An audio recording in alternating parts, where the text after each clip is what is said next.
You know, there's an old saying, Ryan. You don't look a gift horse in the mouth. You know where that comes from? Wait, say that again? You've never heard that? What is it? You never look a gift horse in the mouth. I can't say I have. What that means is when somebody gives you a gift, you don't look at it. The whole point is back in the day that you'd be able to tell a horse's health by its teeth. So if somebody gave you a horse for free, you're not supposed to look at it and go, well, wait a minute, man, you're giving me a bad horse here. You're not supposed to do that. And I think in a way, the Cleveland Browns were given a gift this weekend by the NFL. When we saw what that salary cap number was going to be, the fact that it had a record jump, that it went up even more than the projections, and as other things are starting to play out around the league, I think the Browns might have just got a gift horse. And you don't look that in the mouth. You just accept the gift. You say, thank you very much. We're going to use this to our advantage. We're going to make the right decisions to help our football team. And it might be a tough decision to be had. It might rile up some people, but it's the right decision for the Cleveland Browns. And they got handed a gift by the NFL. I'll tell you what it is. I'll tell you what they got to do with it. We'll talk a little Cavs after a nice win last night and the return of Donovan Mitchell. People are upset at Darius Garland. I don't understand that. We got time up. We got the morning update. We got our bracket of the week, which I'm excited to tell everyone it is later. We'll give Immaculate Grid another try today as it rolls on. And I got a story for hour two, Ryan, how somebody spent $2.5 million on a single letter. I'll tell you what it's about. In hour two, we got you locked and loaded. Monday edition right here on Big Play. Welcome to the show, everybody. I am Matt Fontana. He is Ryan Tyler. Good morning. If the voice is a little off, I was at a wedding. We were screaming the whole time trying to talk to one another. Yeah, how was that, man? It was great. It was a good time. Shout out to Pat and Sarah. They're on their way to Jamaica as we speak. Great weekend. Tremont Ballroom. What did you give that look like? You wish you. I wish I was in Jamaica. Jamaica be cool. I've never been anywhere close to that. I've been there. Have you? Was it nice? Okay, that's where they're going. I was super young though, so I was like, ah. Well, the interesting part is they got married Saturday on a plane this morning. Like, I know people that get on the plane the next day. My wife and I took a week off. I highly recommend that. Whenever you get married, take a week off. Like, we went back to work, and then we left for our honeymoon. Breaks it up a little bit, just the monotony of all that. So if the voice is a little off, I apologize. I've been struggling because we were at a wedding. We were screaming, trying to talk to everybody. It was a fantastic weekend. Happy to be a part of it. We got some big news for the Browns over this past weekend. So there's a lot, related. Like, now it's official. T. Higgins has the franchise tag. That was rumored. Now it's actually just happened this morning. So he's off the market there. Mike Evans is not coming here. He's going to stay in Tampa Bay. But the bigger news was the NFL salary cap, which was set at $255.4 million per team. That was a record jump of $30 million, a 13% increase on the salary cap, which had never been done before.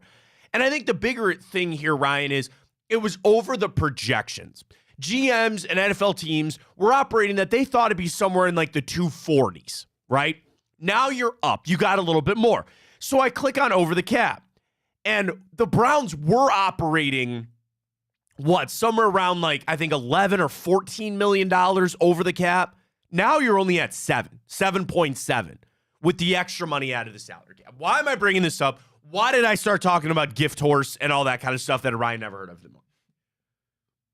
Here's the reason why.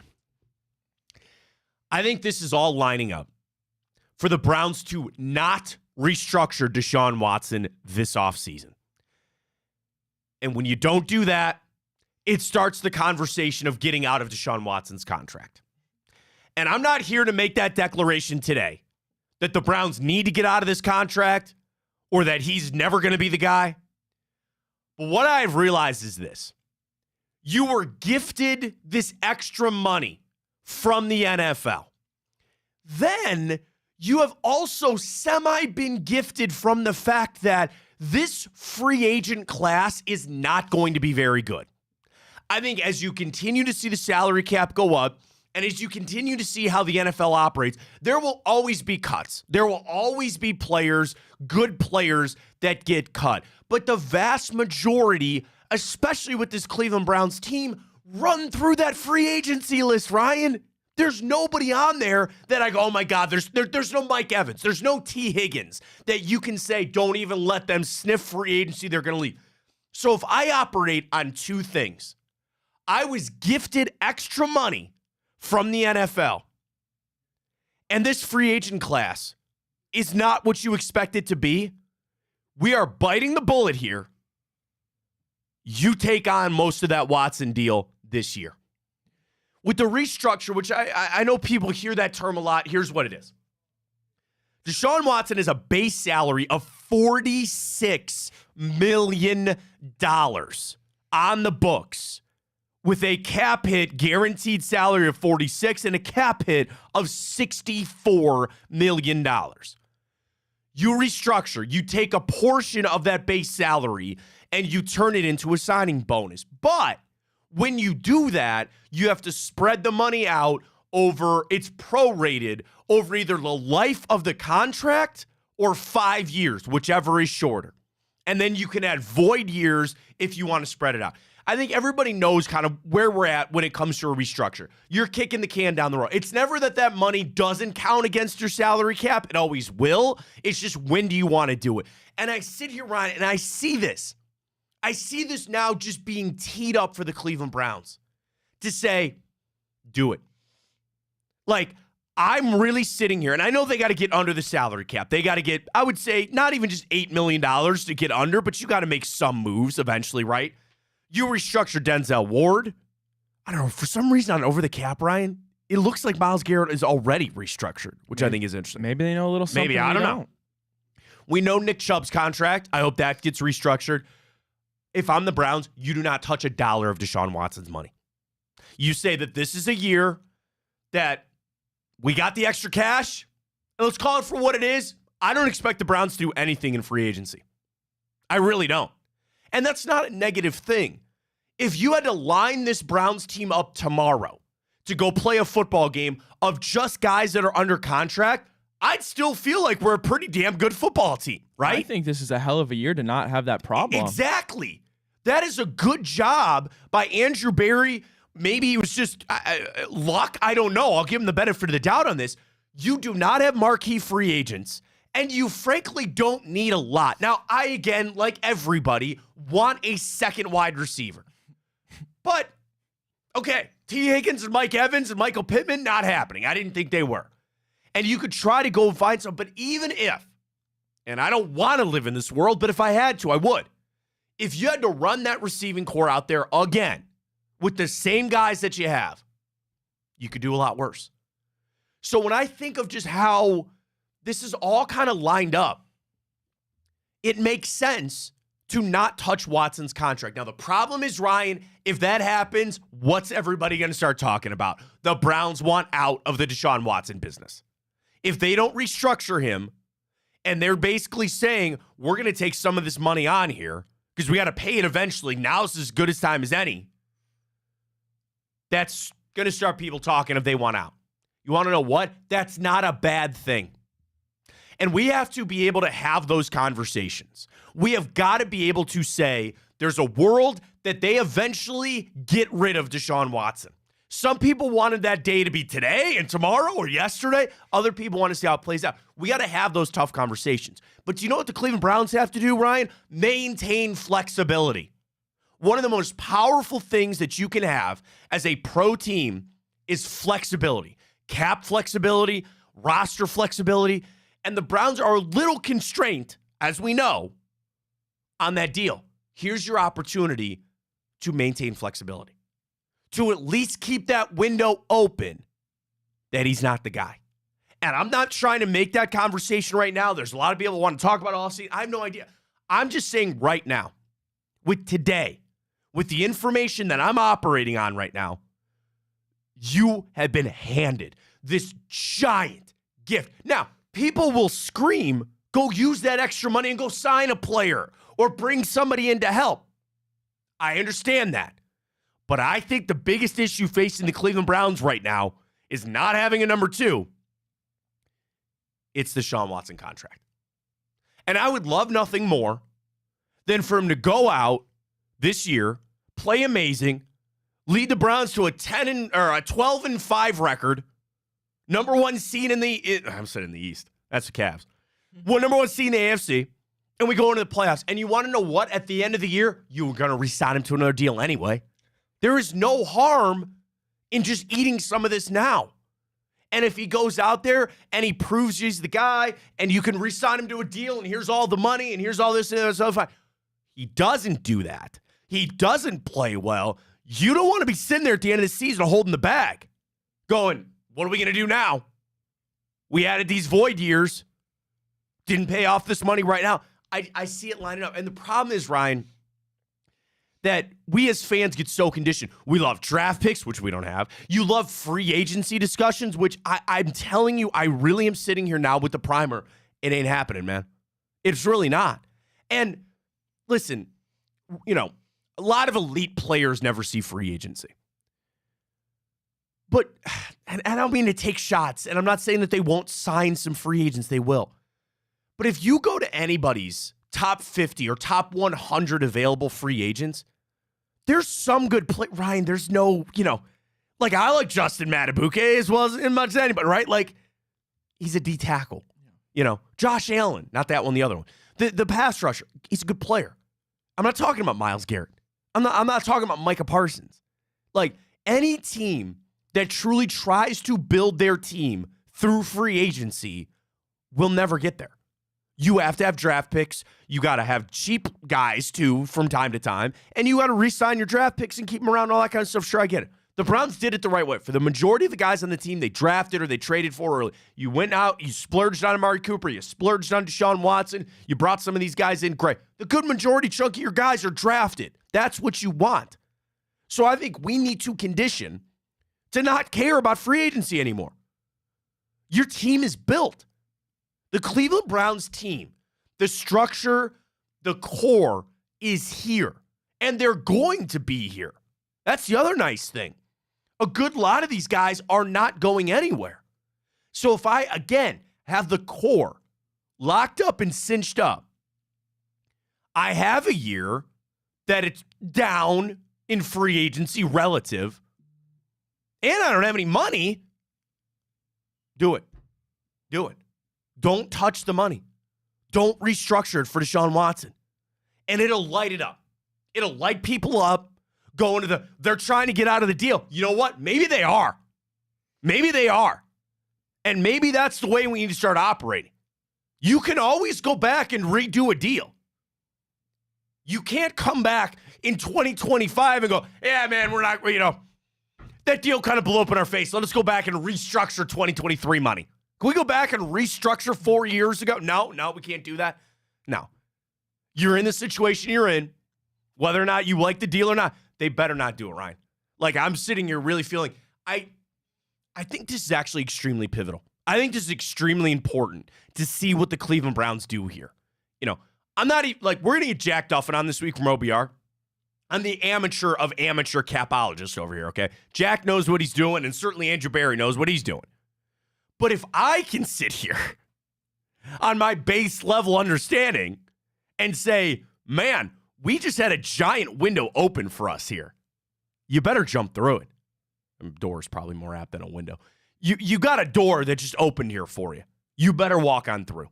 You better walk on through.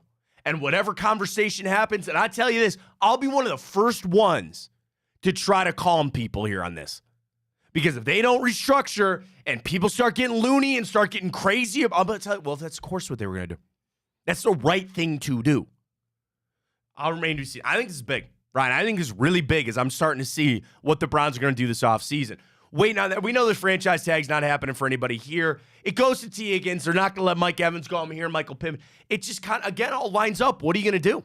I mean, if you were paying attention to the NFL, you knew T. Higgins wasn't realistic. He was getting tagged. Mike Evans is going to want too much money. We're not going to be able to give him what he wants, which is fine, right? And this just gives us an opportunity, like you said, to give us more flexibility. And if anything, it's a double-edged sword because if they don't, let's say they did restructure, then people would be like, oh gosh, okay, now we're going to have to pay him eventually. It's just going to be years and years and years of waiting of paying him that money. However, now it gives us a chance to do that, get some of that off the book early. earlier than we expected, I should say. And then you can still probably get a receiver in a Gabe Davis, a Marquise Brown, who you originally probably were only going to get in that tier. Right, that's exactly right. You always got to look at it of who was actually attainable. I joked that who didn't want Mike Evans? Who wouldn't want Mike Evans? And realistically, Matt, to your point of going back to we need to go in free agency, we need to attack, we need to keep stacking. Yeah, that's true. Every team wants to do that. But go back, look at last year, right? What was our problem with getting over the hump? At the end of the day, Joe Flacco did amazing, but at the end of the day, it was quarterback play. You compare that with, yes, our defense didn't travel, but that's something you fix internally. Bringing in somebody, I don't think necessarily going to fix that problem, and it all rests on Deshaun Watson's hands, as we know, and that's never going to change as long as he's under center here in Cleveland. And that's what I'm saying. The Browns have got to keep operating that he's still going to be the guy. It's not that you have to make that decision today, but as smart as they are, I think they want to leave things open. Speaking about moves this offseason, I flipped over to ESPN.com and I saw this. I think this is Aaron Shaz, and he brought up a lot of different. Is he over at ESPN now? He must be. It's on ESPN.com. I'm assuming. I guess that's kind of a rhetorical, stupid question. But shout out to him. So he went through the bold offseason move for every team, right? Pittsburgh, trade for Justin Fields. God, I hope not. Cincy, he says draft a wide receiver in the first round. Okay. Baltimore, cut Ronnie Stanley. For the Cleveland Browns, and take this as a bold prediction, I use the word bold, bring in competition for Deshaun Watson. And again, I don't think that's not trading for Justin Fields. That's bold. But here's what Aaron writes. It's pretty simple. The Watson trade has not worked out. The offense has been much better with other quarterbacks. Yeah, okay, fine. They need to bring up competition and a backup plan in case he starts off poor in 2024. And he said they can do one of two ways. They can use their second or third round pick on a young quarterback and let that person compete with Watts. You think a second round quarterback's going to compete with Deshaun Watson? No. The only way I imagine that is even a possibility is if Penix fell in our lap. If Bo Nix but then again, competing, man. That just I think would be silly. That holds me off of my wide receiver. Exactly. What's the point of that? No. Yeah, that's just building where we don't need help. And he writes also, or bring in a backup veteran quarterback like you done that you already kind of worked with and all that kind of stuff. And just keep Flacco if that's really what you want to do. I don't want to do that. I don't either. I don't either. And here's my reason why. This season, for however it's gonna go, that's not gonna fix him. You're ride or die with Deshaun Watson. Yeah, what do you want us to do? Our because, hands are tied. Again, the worst thing that you can have at the end of the year is still having the unknown. I don't want him to go out there and fail, but if he's gonna go out there and fail, I want him to make it so amazingly, unbelievably obvious that it's not going to happen, that it's an easy decision. I hate indifference. I hate, it could be this or it could be that. And you had some of that with Baker Mayfield when he was here, right? You didn't know for sure, but you also didn't know for sure he wasn't it. You had somewhere in between. I'm ride or die with Deshaun Watson this year. I want him playing I want him playing all 17 games. And again, I would like it to be that he averages 300 yards a game and a couple of touchdowns. We go 12-5 and get the number one seed in the AFC.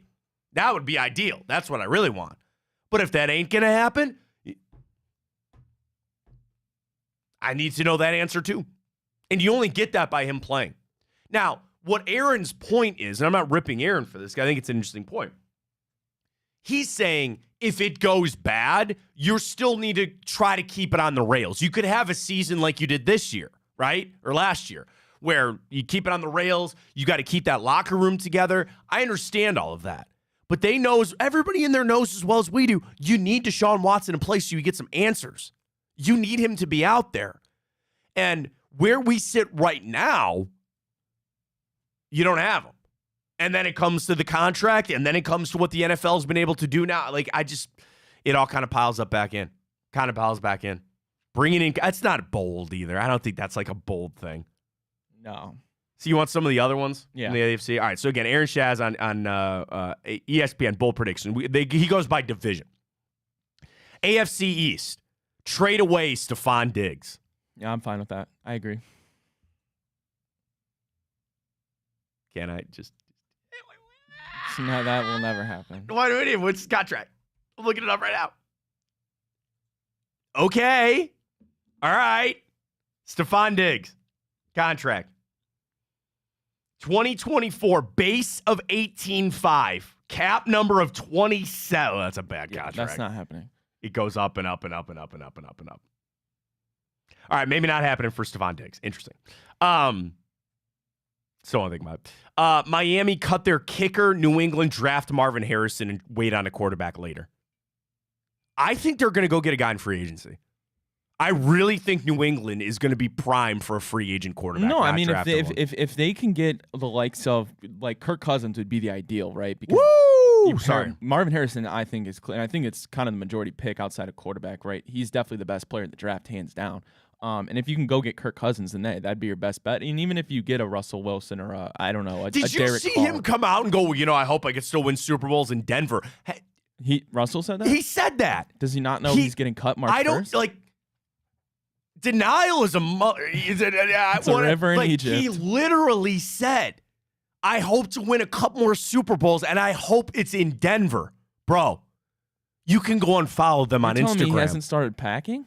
You can go and follow them on Instagram like Justin Fields did, okay? It's over, bro. And I feel bad because that's probably awkward for him. And he is the cringe king of all cringe kings. Yeah, he is. Although somebody else just said, I'm like, man, that was so bad. Dan Orlovsky? He's getting there close, man. I can't do the today's your day to rise and grind stuff anymore. Here's what I need. And this isn't me ripping Dan Orlovsky. I need 2 different Dan Orlovsky accounts. I need one that is just football. I like him a lot. The other one is he can sell you the self-help books that he reads and the self-motivation and the guy from high school that wrote a book that's telling you about rising and grinding.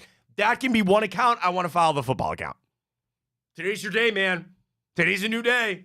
Rise and grind, bro. Everybody knows those people. It's Dan Orlovsky. But anyway, I don't mean to rip. I got a little interested here on the bold prediction for the Jets. Fire Robert Saleh and hire Mike Vrabel. And Aaron writes, the head coaching carousel's done.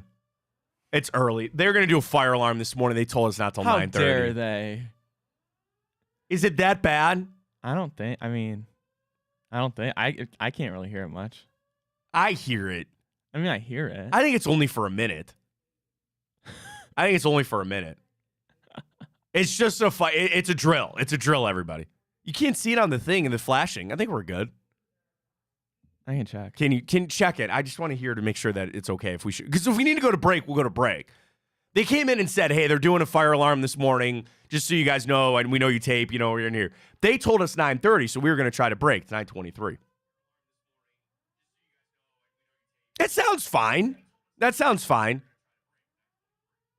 All right. Is it just distracting? That's not so bad. We'll keep going. Let's keep going. I don't think you can hear it. All right, good. Aaron writes, firing Robert Saleh and hiring Mike Vrabel. There's technically nothing wrong with doing that right now. You could do it. I know, again, it's weird because all the coaching jobs are all done, but that got me a little just kind of seems like that change for change's sake. Yeah, but who's the better head coach? Yeah, but that's not necessarily fair. You were supposed to have Rodgers for the whole season. I don't know. I don't know. I think that's just kind of a change for change's sake. Realistically, is Vrabel going to move that needle? Yeah, but the thing is Robert Saleh, you got to ask that. Is that a true upgrade? I really think that is a true upgrade. I'm a big Vrabel guy. So, again, these are just bold predictions, but... Vrabel's obviously certainly more proven, and he has a better track record, but I don't necessarily say that's a guarantee. All right, AFC South, there's nothing. In the West, trade Jerry Jeudy away from Denver. Kansas City sign Mike Evans in free agency. That ain't happening. Vegas, trade Devontae Adams and the number 13th pick to number 4, and you draft Marvin Harrison Jr. Chargers get rid of Joey Bosa. That's an easy one, too. Yeah. So there's some receiver stuff. Jeudy, again, potential trade, I don't know. Dallas, cut Michael Gallup. I'd listen to him. Washington, bold prediction, trade down from number 2. That's a bad idea. You better stay there. You better take a quarterback if you're Washington. The NFC, draft Caleb Williams and keep Justin Fields. They're not doing that. There's no way that that's happening. Detroit signed Chris Jones. Minnesota. Oh, this is where this came from. Trade Justin Jefferson. Did you see that report? Mm-hmm. That he's going to become the highest paid non-quarterback. That would be a very interesting precedent if they traded him. So let's just say Kwesi, of course, former Cleveland Browns employee, and he's up there as the GM in Minnesota, and you piece it together to say it is time for a rebuild, right? You let Kirk Cousins leave. You tear it on down. But wouldn't you not think that Justin Jefferson would be somebody to hold on to with TJ Hawkinson, with some of the other pieces, with Jordan Addison? I don't know. Here's what Aaron writes. This would truly be a bold move because Jefferson is a great receiver. The suggestion is not to belittle Jefferson's abilities. He writes into some stats. He's very good. However, Jefferson's salary ballooned to $19.7 million because of his fifth-year option this upcoming year, and it's going to be even higher if the Vikings try to sign him to a long-term extension. But he's also making noise that he wants to know who the future quarterback is before he signs that extension, and probably wants Kirk Cousins back. But of course, Kirk Cousins is at 35. He's probably going to sign like a bloated 3-year contract that'll screw up their cap numbers even more. So why not go into a total reset? You trade away Jefferson for a couple of high draft picks, use one of them to draft his replacement, and do it the same way that the Vikings traded away Stephon Diggs. And that seemed to work out in their favor. Again, I'd like going back to what I was talking about with free agency earlier, the more moves that happen, the better. The more craziness that can happen for the Cleveland Browns this offseason, that's good. That's when you slide in and pick a player up and you want moves or a team to whatever, right? The more moves that happen, the better for the Browns. Go ahead, trade away Justin Jefferson. Go do it. Trade away all these guys. Move it all up. I'd love for that to happen. It'd be great. NFC South, Atlanta, trade for Justin Fields. Trying to think. Tampa Bay, trade Justin Fields. Aaron has like 4 teams on here trading for Justin Fields as their bold prediction. That's pretty much it. So again, these are all bold predictions around the AFC, NFC. 4 of them trade Justin Fields, and for the Browns, bring in competition for Deshaun Watson. I don't know how bold that gets. All right, we got more Cavs. Hopefully this fire drill will be done by the time we're done. I think it's gotten louder. Everybody's standing out here at Burke, like looking at us going, how the hell are they doing their show right now? There's a fire alarm today. Safety is key. Safety is paramount. Now they're checking all the rooms because they got to make sure that all the alarms are actually going off. I always wonder, Matt, like what happens if there's a fire during a drill? And like well, technically we are supposed. Remember in school, you got up and you walked out. So like if there was a fire right now and it engulfed us, that's our fault because technically it went off. We were supposed to get up and exit the building. We got plenty of exits. There's an exit right there. We're fine. Yeah, we got plenty. I'll run out in the airfield if I have to. I'll do whatever I need to do to get away from the fire. But we're good. You may have my attention. Got to get out. A fire emergency again, this is a drill, has been reported in the building. Exit. Well, there's no stairwell here. I guess unless you're in the tower. So let's catch our break. Hopefully the fire alarm will be done. We got to talk Cavs coming up. Are people pissed at Darius Garland? Yeah. Is something going on with that? Yeah. I don't know what that's. We'll get that. Got Donovan Mitchell back last night. A bit of a slow start for the wine and gold coming out of the break, but nonetheless, here we are. So we'll discuss the little Cavs coming up, where they stand in the East, and really, are people upset at Darius Garland? That all comes next. Folks, Monday, big day here at Big Play. We kick things off every morning, 9 to 11. Then coming up later tonight, you got Reflog. You got Hanford. Yeah. Hanford. You got Greg and Blake. And tonight, Booby. Booby's tonight too. Perfect. Folks, Big Play's the place to be. Follow us on Twitter. Use that code. We'll get to typical in a second. You can just follow us on Twitter. You don't need a code there for Big Play on Twitter. YouTube, Facebook, Instagram, all the places that you need it. Right there, Big Play. Follow each of the shows individually. We're at Matt Fontana Show up on Twitch, YouTube, and Facebook and Twitter as well. So catch us there. Now, the code I was going to tell you about, Fontana 100. Folks, typical, the place to go. We got some boosts coming in from Reflog now. Yeah. When's the competition happening? Actually just got an email this morning. Did you? You're probably on. I don't know if you saw it yet. He just tweeted. He sent us an email about it. I haven't read it yet. No, I haven't read I'm not it on that email. I'll forward it. That's probably not a good thing either. Folks, we got a competition coming with Big Play and Tipico, and it's going to be show v show. You're going to want to get involved because here's the thing. I don't think I'm spoiling anything. We will fully announce what the competition is going to be, but you will have a chance to win some prizes with our friends at Tipico. So here's what you need to do. Get signed up. If you haven't signed up yet, now is a great time to do it. Download the Tipico app. Use the code Fontana100, Fontana 100 in the promo code section when you sign up. What happens? You deposit and bet $25 on whatever you want. It could be the lock of all locks.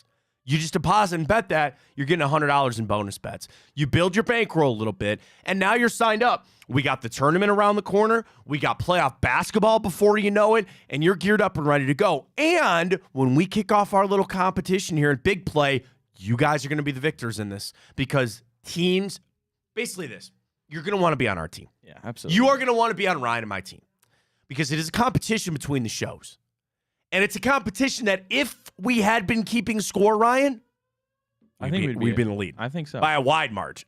So you want to get signed up and then be listening, be geared up, ready to go for our competition coming up with Tipico. Again, use that code Fontana100 when you sign up. Got to talk some Cavs. Why people are angry at Darius Garland, I don't understand. Donovan Mitchell's coming to his defense. And I've got a take on Darius Garland you're going to want to hear. Stay with us. Fontana Show right here on Big Play.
Cavs, solid win last night. They didn't cover, though, right? I think it was 9.5. Ah! Yeah, no, dude, it was like 13.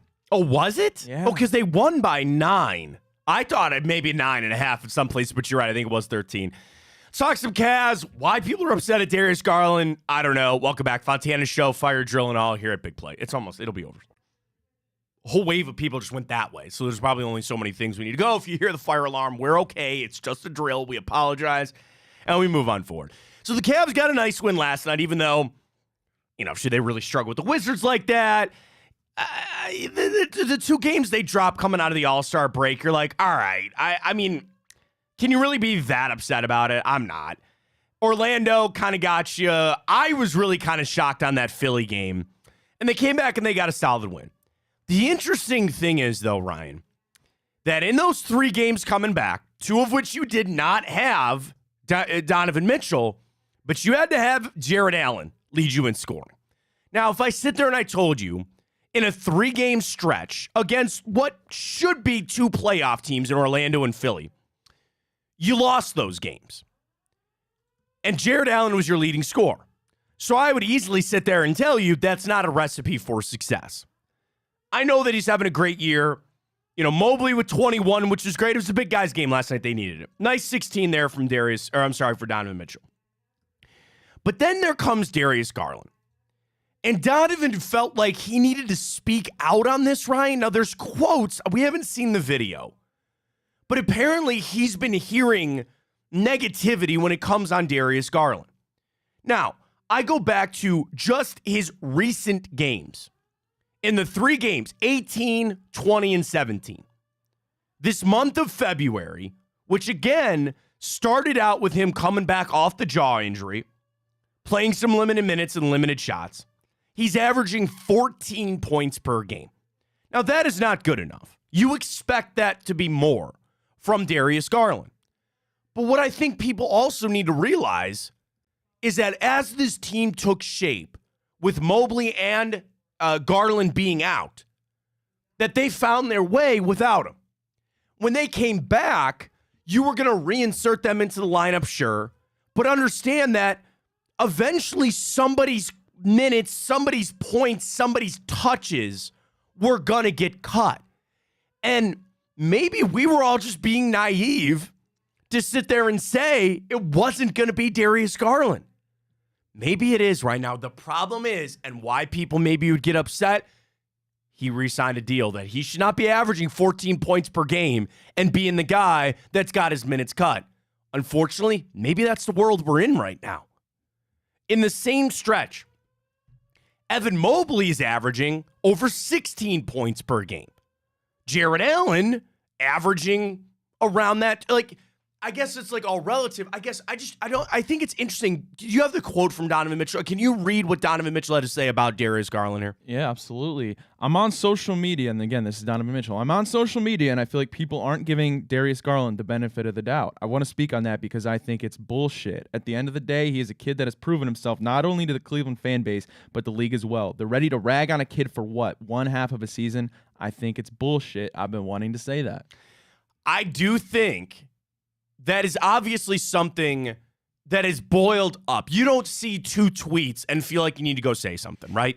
So he's seen enough, and he's had it. Okay, I think Donovan realizes this like all of us. There's always going to be a negative group of a fan base where the Cavs could be playing their asses off, and they still don't like JB Bickerstaff, or they still don't like Darius Garland, or they still whatever. So there's always going to be that. So I would say don't get wrapped up in that too much. I try to tell him that. Then it comes down to, this is my friend, this is my teammate, and this is a guy that I'm going to go to bat for. I don't want people talking ill will of you over there, Ryan. I'll get pissed off. I'll go after him. That's fine. Doesn't really happen, so that's good. But he's also got to realize, this is just the ebb and the flow of things. This is how it goes. And as the season rolls on, and as you see where the Cavs are trying to go, maybe we need to be open that it's Darius Garland. Now, the thing is, again, people start to draw comparisons, and they start to draw he's making all this money. What does that mean for Donovan Mitchell? Can these guys coexist? And we're trying to write a narrative, and we're trying to get answers to questions that just frankly aren't there right now. What I want to see is this Cavs team, I'm going to be honest with you, turn it around a little bit right now. Was not happy with those 2 games they played last week. I know it was a back-to-back and everything, but still. They got back in the win column last night. Great. And they have a really brutal stretch coming up. They have a really tough stretch that actually no team in the NBA has got to go through this stretch coming up that the Cavs are on. Was it 12 games in 18 days, I think? Yeah, it's like crazy amount of cities. It's a lot of back-to-backs. They are going to have to fight through this.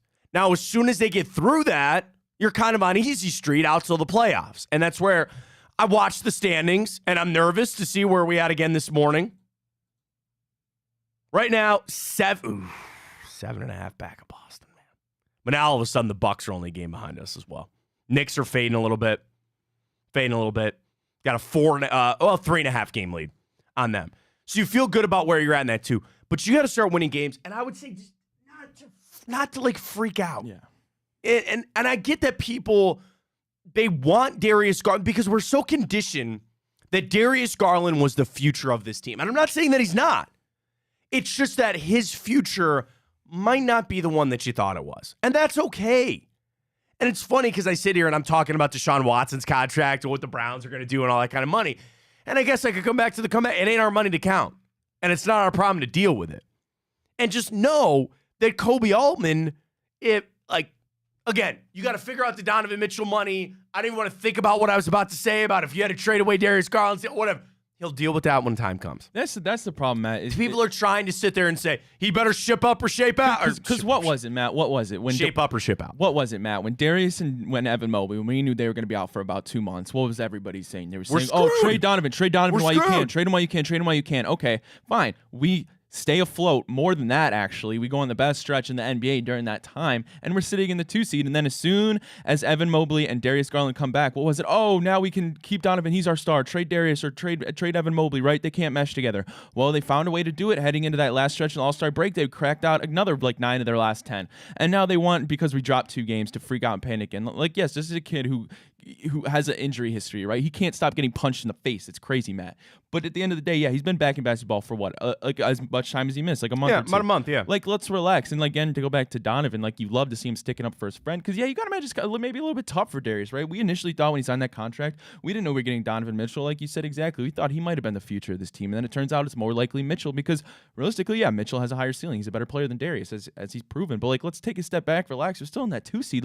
What do you expect? You want us to be the 72 or 73-9 Warriors? That doesn't happen. Teams lose great games. We've seen Milwaukee drop games to Portland.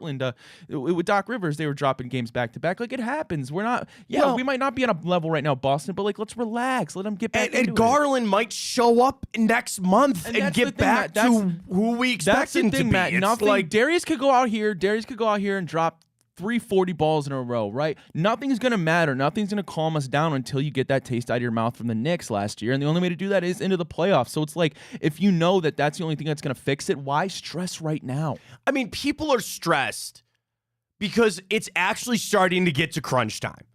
People are I see it. And I know the TV ratings for the Cavs are down and people are all upset and all that kind of stuff. The thing is, it's starting to be go time. We're about done with February. We are 2 months into 2024, which is just insane. You got March and then April starting to roll around. And you want to be playing, because here's the other thing. It's a conversation we've had. Are you fearful that they played their best basketball a couple of weeks ago? I'm not saying I'm making this jump. But would it be easy to do, Ryan? We were playing our best basketball without those guys. That is false. That is fool's gold, right? Don't believe that. But the fear is we need to be playing our best basketball for the playoffs. You want to go win a series, you want to go win a championship, all that. First off, we have so much time to get this figured out. But at this exact moment, we've seen us play better basketball. And what's the channel? Well, Darius Garland came back. Evan Mobley came back. Evan Mobley's playing fine. So there's your lightning rod.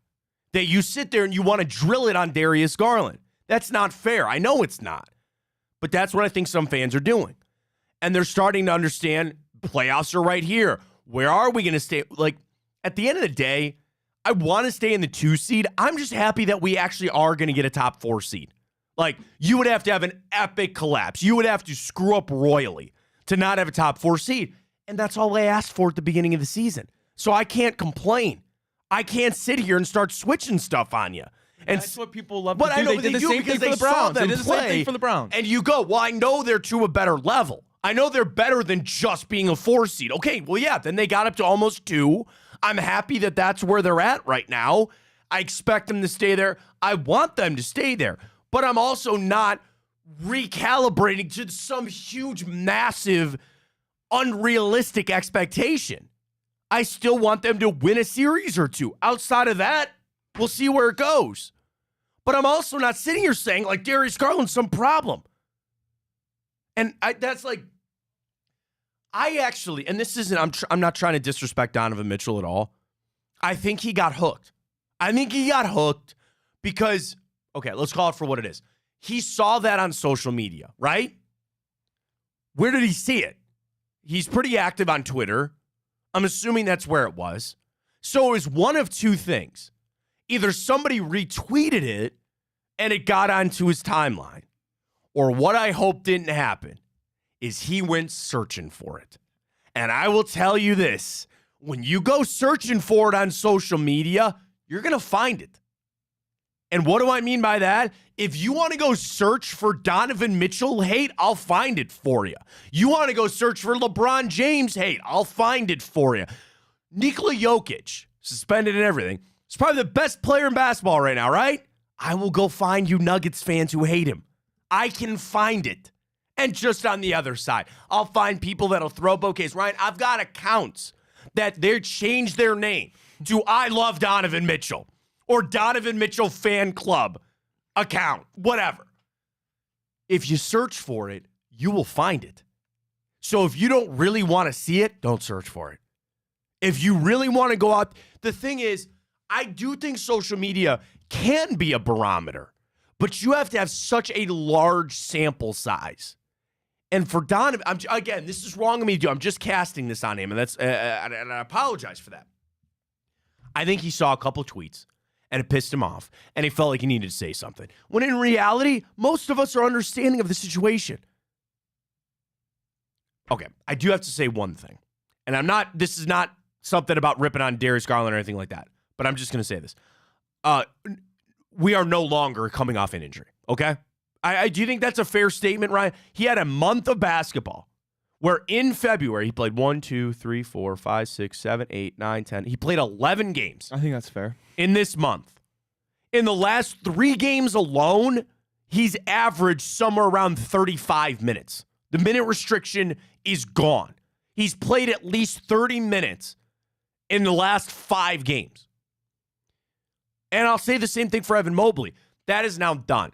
Now, I know the reports were that they were going to ease the minute restrictions off after the All-Star game. Well, dude, he played 38 minutes on Friday. Okay, that's done. And I'm not saying that to be negative, but just as we have these conversations, that's done. Do I want Darius Garland to play better? Absolutely. Of course. But the thing is, I still believe that he can. Can I be real specific with Darius Garland for just a second? I want him to hit some threes. I need him to ball handle. And I know we saw what Donovan looked like as the 1. I kind of like that. For Darius Garland, what I think he's going to do to really help this team is shoot threes. And this month, 33%. Not great. Not great. But keep that up. I'll be happy to go. All right, we got more in hour 2. I want to get to this NFL. I've got tears coming out from Bill Barnwell. Not like crying tears, but like level tears. Of the quarterbacks, some of the best free agents. The 5 options for Russell Wilson to do for the Broncos. I just want to click on it to see how it is. But Ryan, we got to get to the story. So do you know that do you ever have a vanity plate on your car? Have you ever paid to have a vanity plate, like a specific name or something like that on your car? No. So I've read kind of through this, and I've known that this is a big thing. That like when you go to cities like Hong Kong, where there's millions and millions and millions of people there, it has become a fad to get a single-digit vanity plate. And people are paying an obscene amount of money. It came out this morning. Because first off, you have to go to the Hong Kong Transportation Department and go to an auction where they auction off vanity plates. The letter D was on auction this morning. So if you wanted to drive your car in the city of Hong Kong and your vanity plate was just the letter D, you have to bid on that. Why would anybody want that? It's not just that anybody wants it, Ryan. It's that a woman who won the bid this morning paid $2.5 million. What's the benefit of having that? You just say you have it. But wouldn't you want it? I feel like I'd $2.5 million for a vanity plate on your car. Wouldn't you want it to be like a jumbled random letters that I don't know. like if God forbid you're like, I don't know, running away from something or like, oh, you're going transporter with Jason Statham where he's got like two, he just flips it on his car. Like, so you rob a bank, it'd be like, oh yeah, his license plate was D. That's it. Okay, this is from CNN. In Hong Kong, personalized license plate cars are now a coveted luxury of the uber rich. At a government auction last month, somebody sold a vanity plate that read EL, the number 0, N, Musk. Somebody got Elon Musk, but the 0 or the O was a 0. They paid $1,400 for that. That's not so bad. Somebody else wanted latte, Latte, and paid nearly $15,000 for that. It's a hot market. Hong Kong residents have been known to pay millions of dollars for a coveted plate. This goes back to 2008, where the number 18, which is considered to be an extremely lucky number in Cantonese culture, went for $2.1 million. 8 years later, the number 28 went for $2.3 million. And now this morning, the letter D went for 2.5. In the latest Lunar New Year auction, here's a funny one for you. If you had to guess the record for the single letter, what letter would you pick? So I'll tell you this. The record set for a single letter vanity plate in Hong Kong was set in 2021 when somebody paid $3.3 million for what letter? X. Good guess. You're close. Z. No. Y. No. W. W. Somebody paid $3.3 million for W. Second at $3.2 million was R, which was just sold a couple of weeks ago. And now the letter D for 2 point whatever. Would you rather pay for a vanity plate or David Beckham's nipples? Talk about the culture that we live in. Got to be David Beckham's nipples. Well, right? that's much more affordable for me, Ryan. And it's like that, I feel like has a more impact. Maybe we should your get nipples than your vanity license plate. You know, your nipples. More stick people around will forever. see my vanity plate than my nipples, though. So the vanity plate I can show off more. But what if you? But also, I think it's a status symbol. So, I mean, we're not weird. We're not talking about David Beckham's nipples for no reason. Last week, we did a story where people are paying $5,000 to have cosmetic surgery to have nipples that look like David Beckham. Did you like my tweet? I also only found that out last week, Brian. I didn't know that prior. I know. Okay, I purposely put it out with zero context. So the thing is, people would actually, and it's like a status symbol. There are a lot of people going to get David Beckham's nipples. Still a great fantasy football name, by the way. If I have the letter M, if I went to Hong Kong and I wanted to pay to have M for Matt, and I wanted that as my vanity plate, I own that. Nobody else has that. It's me. I got it. There's more of a status symbol there. Here's how it works. Since 2006, there's been over 40,000 personalized vehicle registration marks have been sold at auction, with prices usually starting around $640 American dollars. Interested parties must first inquire on whether their proposed mark would meet the requirements. So you can't put like F-U, K. I don't know if it means the same thing over there. You can't put like swear words. You can't put vulgar things on. Poop. Maybe. I don't know. Owners can create plates up to 8 characters, but they cannot include the letters I, O, or Q. So that's why if you do O, you have to do the number 0, which is a great 2 for Tuesday. Is 0 actually a number? What? There's people out there that say 0 is not a number because there's no value to it, so it's not a number. That's not what a number is, though. A number doesn't equate to a value. No, a number has a value. But a number is different from a value. That's a fair point. I'm not saying I lean on either side, but I'm just saying. So you have to inquire. There's actually a whole fan account called HK Number Plates on Twitter, which shares the favorite ones that they've seen. There's been some that are like dark side, like I don't know about Pink Floyd, but I'm assuming probably more Star Wars. OKLA was one of the favorite ones, but it was like 0KLA. Trying to see if there's more money here. The account has gathered about 2,500 images on the platform for some of his favorite ones. A yellow Lamborghini with the license plate SIN has been seen around Hong Kong. I got a Maserati that says, "Are you okay?" I guess it's kind of funny. I don't know. TGIF, LIV, the number 2 LUV, Live to Love. Okay, fine. City Life. A number of eye-raising ones, including Beaver, Mr. XXL, and a rather cheeky Pass Gas was found on a Tesla recently in Hong Kong. Oh, I get it. They don't have the gas. They have to pass the gas station. There you go. $2.5 million for the letter on a vanity plate in Hong Kong. I'll take David Beckham's nipples. Can I put David Beckham's nipples on the account? Or on the? I only get 8 letters. Yeah, you'd have to figure out a way to shorten it. Maybe we'll do that in break. We'll figure that out. I'm going to go to Hong Kong. I'll pay my $2 million, and I'll get a vanity plate. All right, we come back. We got the morning update. We're going to attempt the Immaculate Grid again today. I feel like we're at a real pivotal point with our Immaculate Grid. We did it last week. Some were slower, some were quicker. We'll see how fast we go today. We are officially going to start keeping score today. So you're involved in this. It's Ryan and myself versus you, the listener. You don't have to do anything. You can just sit there. But we'll explain the scoring system coming up. We do have the NFL tiers. I want to do run throughs. I think it's pretty interesting. From Bill Barnwell.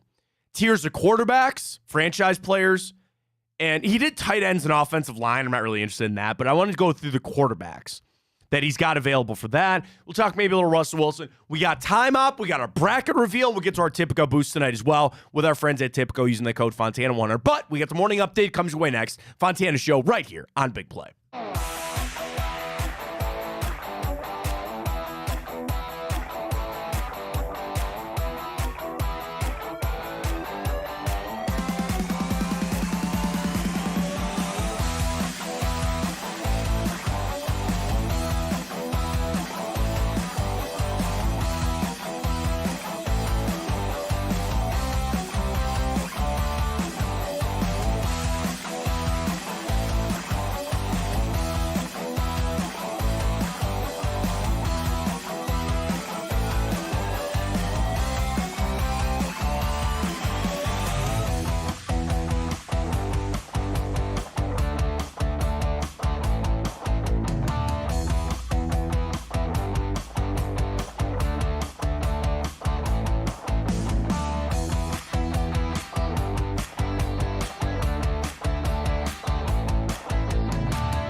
All right, we got a little morning update here. It is, of course, Monday, so we got all the stories from the weekend that you got to get to. Do you have some Ohio State basketball there? Maybe a little bit? I didn't, but I could. I don't really care. Good for them.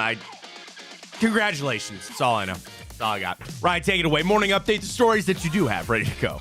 Alrighty, well, T. Higgins was a very, very popular name this offseason. Potentially, some people thought he might make his way up north here to Cleveland. However, we know that's not the case, as he is franchise tag as expected, Matt. And we've seen this before, so no surprise here that the wide receiver isn't particularly happy with that, given he wants a real contract. Well, and I think that is where the lines get, blurred. And who sang that song, Blurred Lines?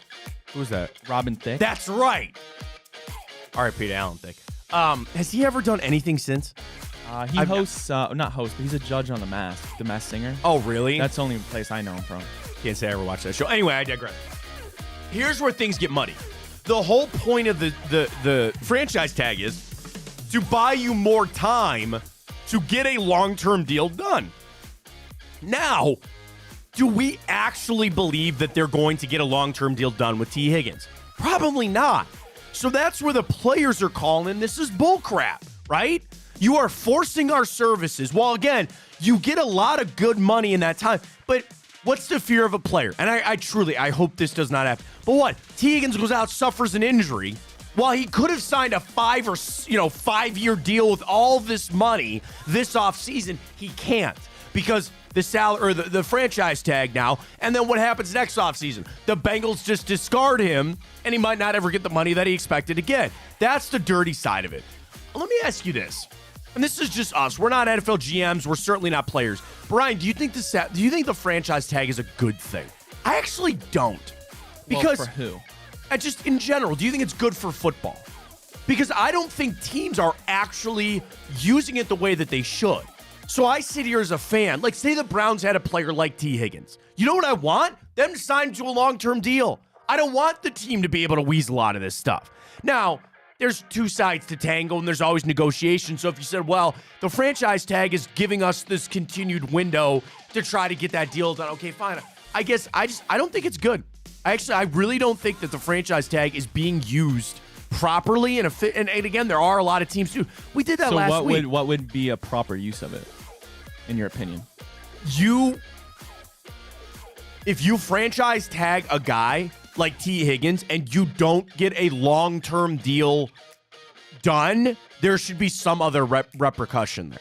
You know what I mean? Now, the same thing, that's not all the Bengals' fault. T. Higgins could be like, well, I want $100 million a year, and we couldn't come to it. Like, I guess that's the sticky part of it is,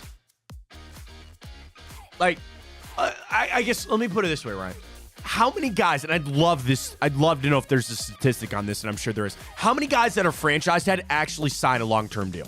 Yeah, no, it's usually more often than not they end up moving on.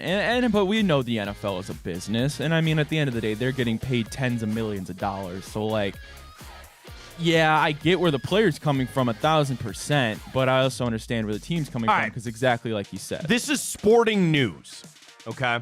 And we know that there's different franchise tag. There's the exclusive, because remember Lamar got that, the non-exclusive, and then the transition tag. The non-exclusive is same thing. Salaries of the top 5 guys. You can talk to other teams, but you can only sign with yours. Exclusive means you can't do anything. I don't know. I'm trying to find. Yeah, man, I don't know. All right, well, here, I'll do this, okay? These are the players that have been hit with the franchise tag since 2015. Last year, Saquon Barkley, Lamar Jackson, Tony Pollard, Josh Jacobs, Evan Ingram, and Daron Payne. Barkley didn't get a deal. Josh Jacobs didn't get a deal. Evan Ingram did get a deal, did he not? And then I don't know about Daron Payne. And I know Lamar and Tony Pollard got their deals, right? So there's that. 2022, how about this list? Chris Godwin, Cam Robinson, Devontae Adams with the Packers, Dalton Schultz with the Cowboys, Orlando Brown with the Chiefs, Jesse Bates with the Bengals, David Njoku with the Browns, and Mike Gesicki with the Dolphins. Here's the thing. Cam Robinson, or let me put it this way, Devontae Adams, not with the Packers anymore. Dalton Schultz, not with the Cowboys anymore. Jesse Bates, not with the Bengals anymore. Orlando Brown, not with the Chiefs anymore. And Mike Gesicki doesn't play in Miami anymore. That's my whole point. Sometimes it works. David Njoku got it, signed a long-term deal. Congratulations. The vast majority, it's not getting used the way that it should. I think there might be a change coming there in the NFL, but that gets into a little bit of the deep down in the football there, if you will. All right, Matt. Well, the Combine actually starts today. Crazy to think we're already here. Obviously, the live drills that we'll be able to see don't start till Thursday, Matt. I love it. But I love Michigan is sending 18 players to the Combine this year. That's the highest number of players any school has sent since at least 2003. I thought about doing this later in the week, and I think we will. Crazy Combine questions. The 15 weirdest questions that have ever been asked to an NFL prospect at the Combine. You want to do that later in the week? Yeah, we can do that. I want to do it today, but do you find your mother attractive? What the hell? Mm-hmm. I think somebody got once asked, like, what would be your last meal if you were on death row or something? Is your mother a prostitute? What? What would be your murder weapon of choice? Who was asking me? I don't know. That's supposedly what was asked. Would you rather be a cat or a dog? Cat. What? Cat. I guess if I were to be a cat, they live a better life, but I don't like cats. So that's why I'd rather, like, I like my dog. We had to get rid of our cat, unfortunately, but we have our dog still. I love my dog, but I don't like cats. Where are you sitting on a bus that is... You're on a mountain in Alaska on a bus going 100 miles per hour. Where would you sit on the bus in case it crashes, I guess? I don't know. But, oh, here's one from David Njoku. He met with a specific team and he said, they glared at him for a while before asking, where does the sun rise and where does it set? Now, the easiest thing would be in the east and the west. It rises in the east and sets in the west. But do they mean, like, where does it go? Or how philosophical can you get on that? So maybe we'll get into crazy Combine questions later in the week. I'm excited for the Combine. And for a reason, folks, we're actually going to draft somebody that you know. Like, you know, I give Browns fans a lot of credit because we love the draft. We love players. So when we're getting third-round guys, I know that a good chunk of Browns fans know who some of these guys are. It's a little easier when you got the 54th pick. And a chance to maybe move up. But I'm going to be watching intently. I want to see some of these guys. I love the Combine, man. And I will tell you straight up, like, you can over-evaluate here. The other thing, don't forget this, it's a giant convention. So there are guys sitting there talking. GMs go to, oh God, what's the place with the fish, with the cocktail sauce? St. Elmo's. Everybody goes to St. Elmo's Steakhouse. I've been inside. All I got was the 40, Ryan, and they threw me out. You can't get a reservation this week because everybody goes there. And everybody jokes about if the walls could talk there. Do you know a couple years ago that a bunch of former Browns coaches had a fired Browns coaches party at the Combine? They had a little mini convention about all the former Browns coaches that got fired back at the Combine. The walls are going to be talking. People are going to be talking. We'll see if we pick up some breadcrumbs. You know where I'm at. You know what I'm waiting to see.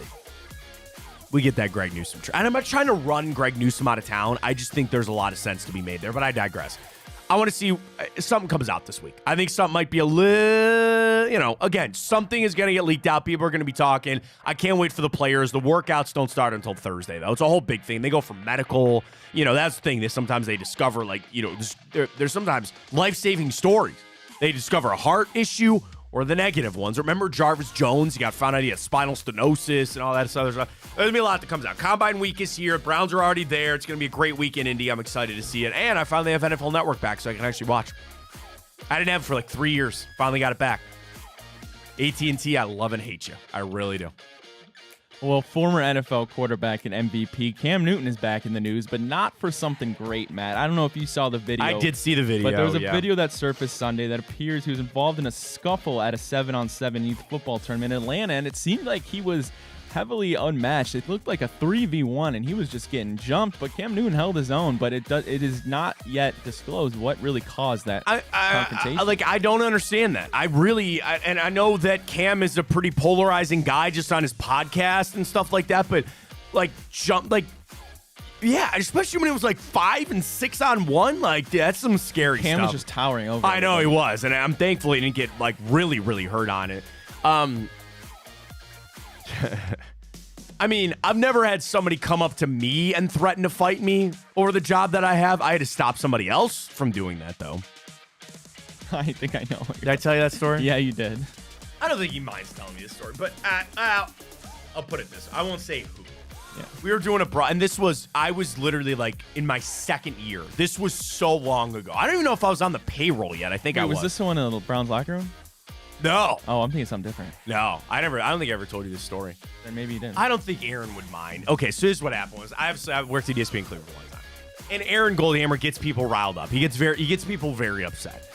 And we used to do our Browns pregame. This was so long ago, it was before they were even the home of the Browns. So we're out on East 9th, and we would do a broadcast on East 9th to catch people while they would walk past to go to the stadium. So we started like 7 a.m. You know, it's such an early morning, and we would be on the air from 7 to 1. So there was different people, you know, Munch and Gerard, I think Regai and Kenny, like everybody was jumping up there. So this particular shift, it was me.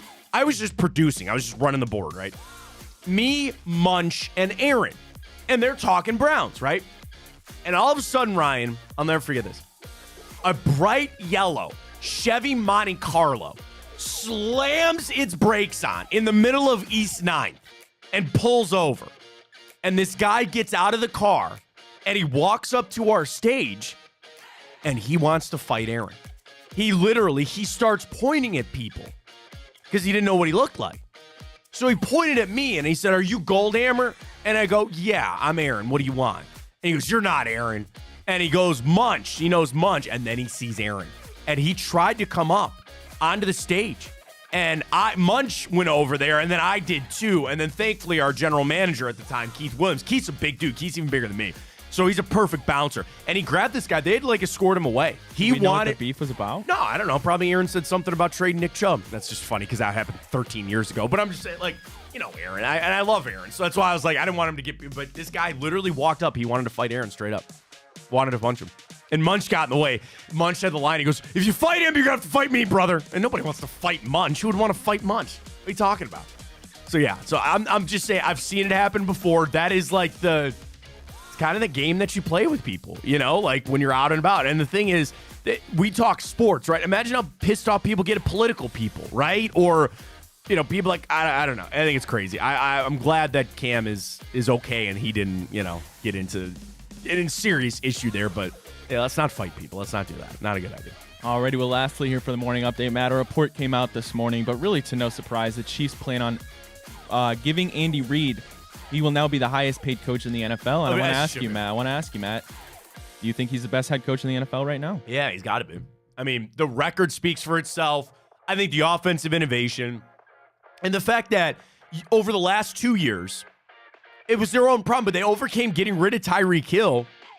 And I know it's like, again, you still made that move, but you got rid of Eric Bieniemy. Like all Andy Reid has done has continued to prove that this is a lot of me. You know, I'm not saying that it's not Patrick Mahomes and it's not Travis Kelce and the coach versus player thing, the Brady and Belichick thing. You beat your head against the wall, you never come up with an answer.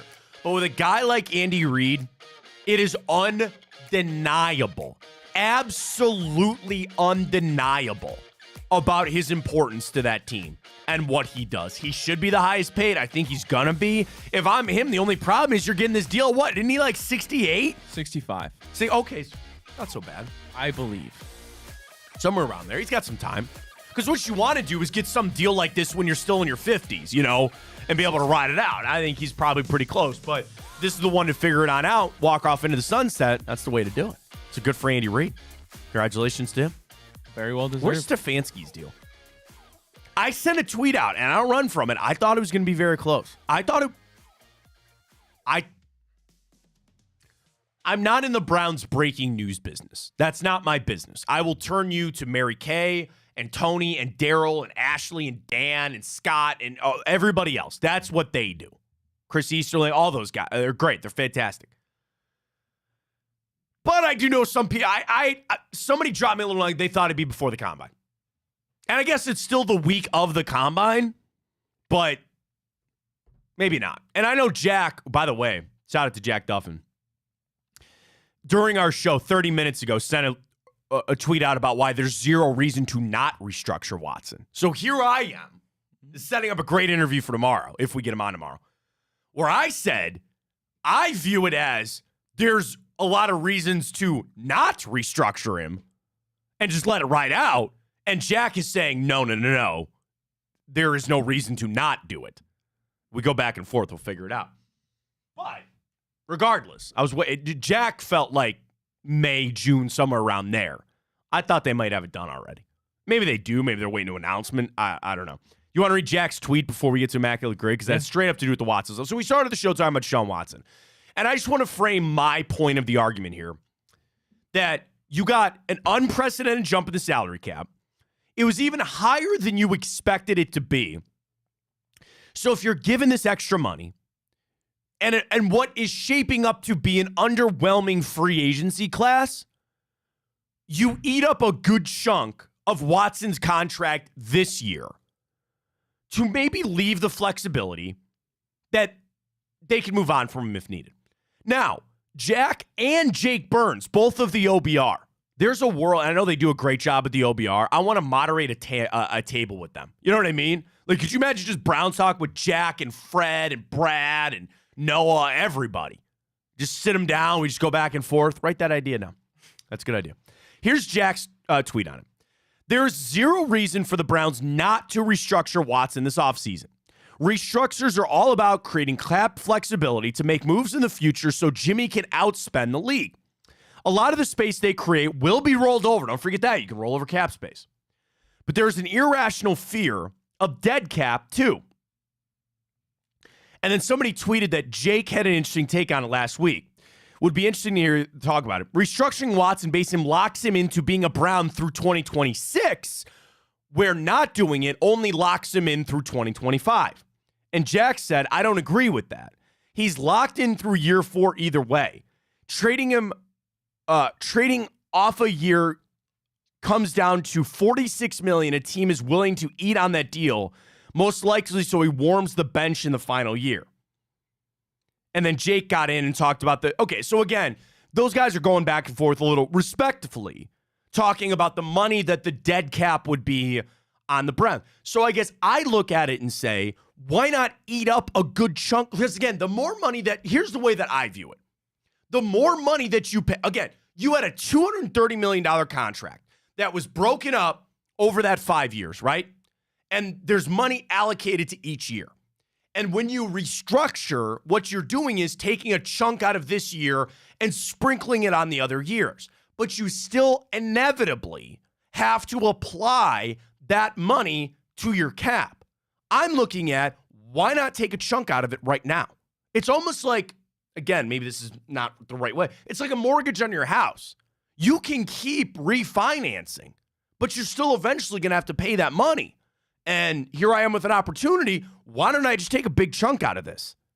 And again, if you had to move that contract on or if you had to get out of it, it's just less money you have to pay at that point. Maybe I'm misreading that, and maybe Jake and Jack would tell me I'm wrong. That's how I view it.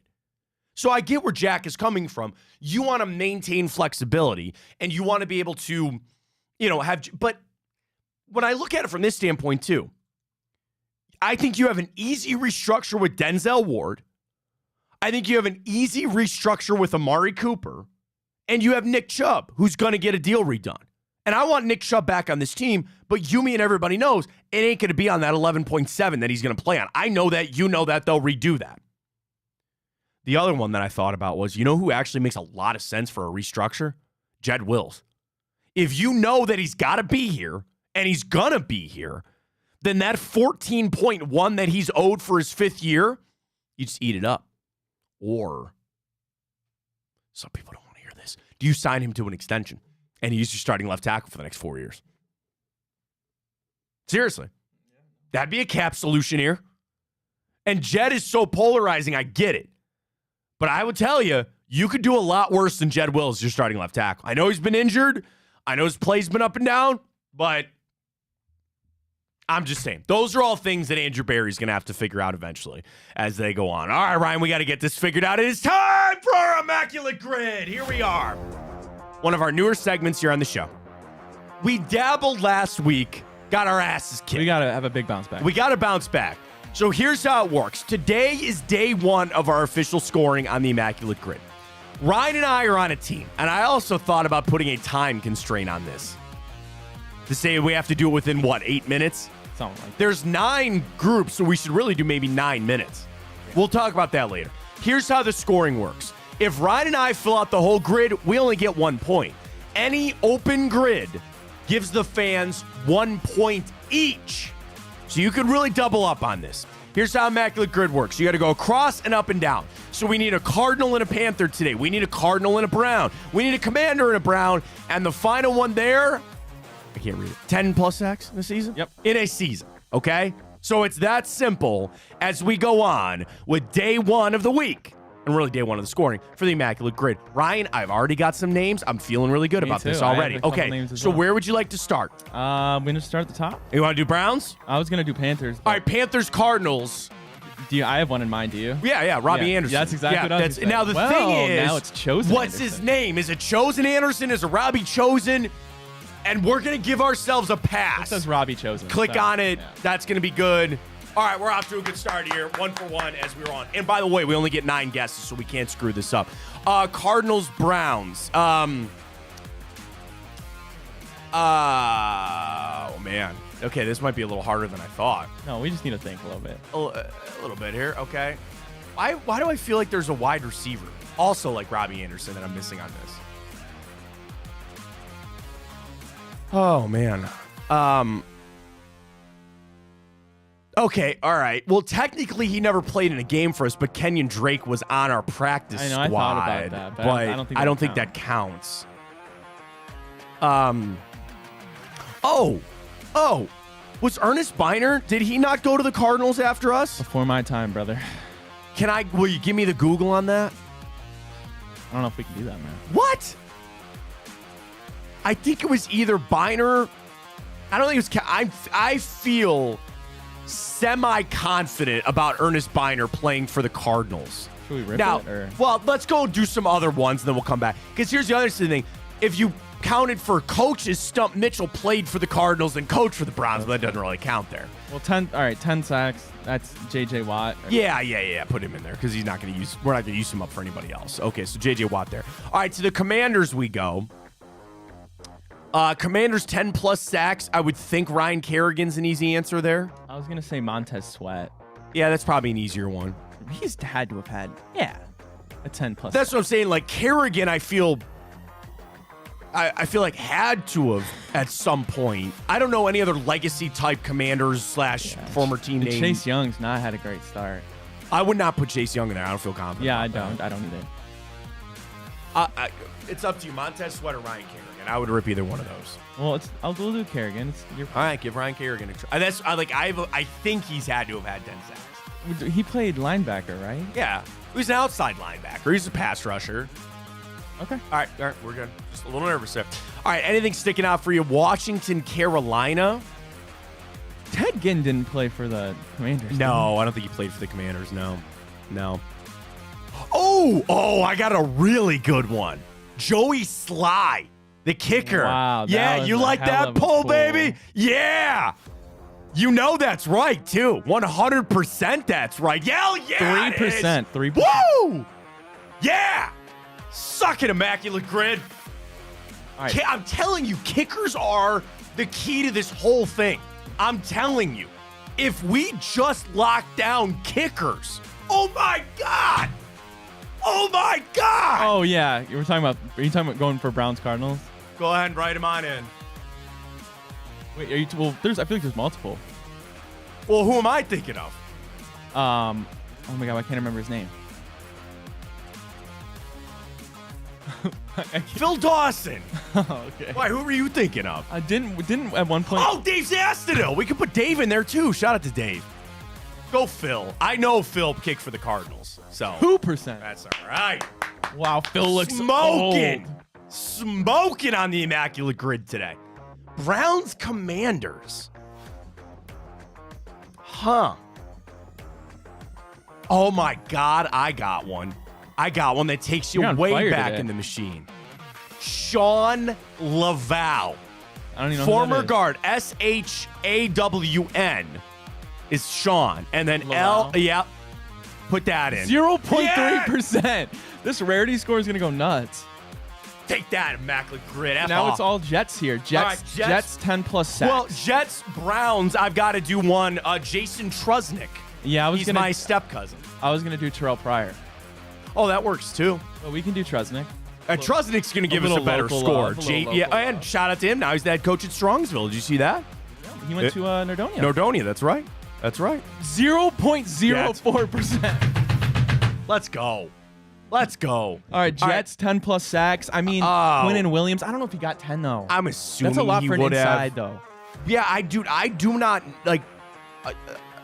Name me a Jets pass rusher. That's I what can't I even was trying think to of think one. of. Like, Mark Gastineau? I no.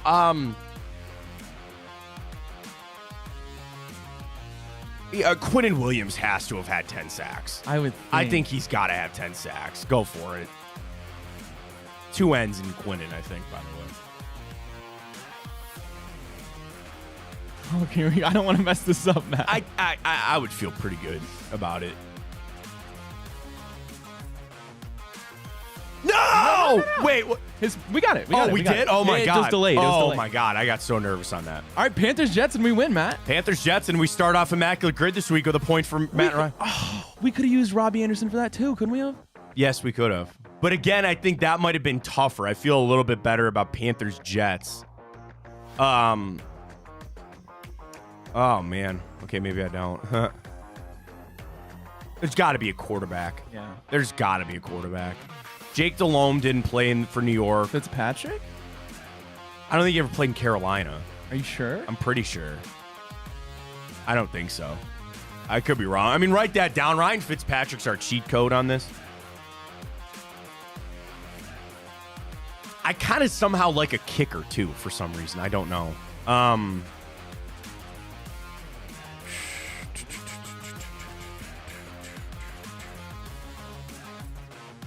Man. Tight ends. I'm trying to, like, for Carolina. Man, okay, maybe we should. Maybe we should have used Robbie Anderson down there. We cannot miss this, Matt. No, we got to start off with a point. Even then, it's only 1 point. It's a 1 point swing either. It's the 1 point's going to the fans if we get this, or we get it because we don't. We just got to think. Come on. Running backs. D'Angelo Williams. No, I don't know if they ever No, played for he the never went Jets. there. Jonathan Stewart, when they were the two-headed back, they didn't go there. Oh, man. Like, I mean, who are just some of the quarterbacks that the Jets have recycled? I mean, Mike Glennon. yeah, I don't think. I mean, Trevor Siemian. I don't think so. Oh man, LaVisca Chenault. No, he's just Jaguars, Panthers. that's the thing. I'm trying to go back in an area. We need to go back. Like right now, there might not be an easy. There's got to be a lineman too. There's got to be somebody that like we're missing on the line. Washington. RG3 didn't go to Carolina. Think about, oh no, I'm on Washington. I'm sorry, I keep thinking Washington. The Jets. Like Mark Sanchez years, not any of those guys. Tim Tebow only played for the Jets, didn't go to Carolina. Yeah, dude, there's like, oh man. Got to be a kicker. That's what I'm saying. I can't think of it. Like, Riley Patterson? I don't think so. Punters? Thomas Morstead? No. I'd listen to that, man. I'd listen to it. We're almost to a break. I think you might have to let that rip. Thomas Morstead, the punter. But we know he played for the Jets, right? I know he played for and I feel like I've seen it on the back level there for the Carolina Panthers. Where's he now? New Orleans? Somewhere, yeah. He's still got a job, man. I might let a guard. Let it rip, man. But that's the thing. Can we think of any other linemen? I don't think so. Do it. Do it. I'm going to go through the roof if this is it. I mean, that's it. Come on now. Come on now. I'm nervous, man. I guess all right. No. No. Look at that rarity score. That's pretty good. Damn it. I'm going to Google Thomas Morstead. Give me some answers on who we missed. Vinny Testaverde. Oh, yeah. Chris Jenkins. Keyshawn Johnson. Oh, Keyshawn. That's the name I was mixing up. Josh McCown. Oh, Josh McCown. Damn it. We should have known that. Oh, my God. We're stupid. What? Sam Darnold.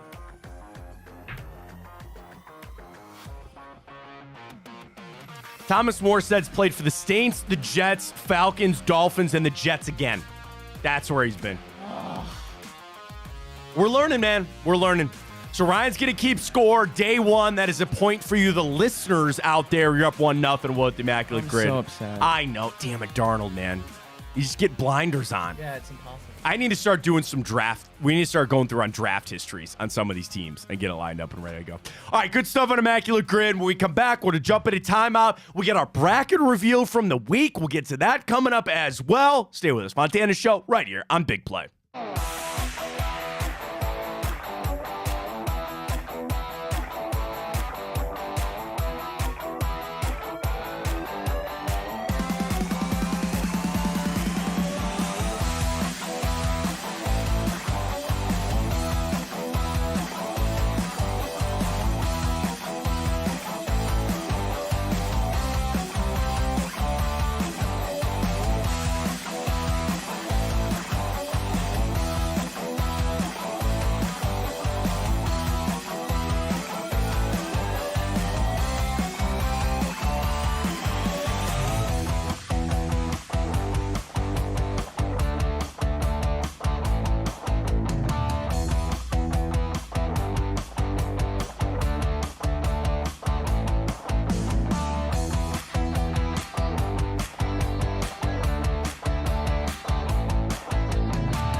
All right, let's jump on into it. We call it Time Hop. We do this every single day. We go back and tell you exactly what happened. Do you want to know what I thought of the other day, Ryan? It's going to be weird for us because we have a leap year Like, there's the 29th of February coming up, right? Yeah. Is that not? Yeah, this is the year. What am I going to do for that day?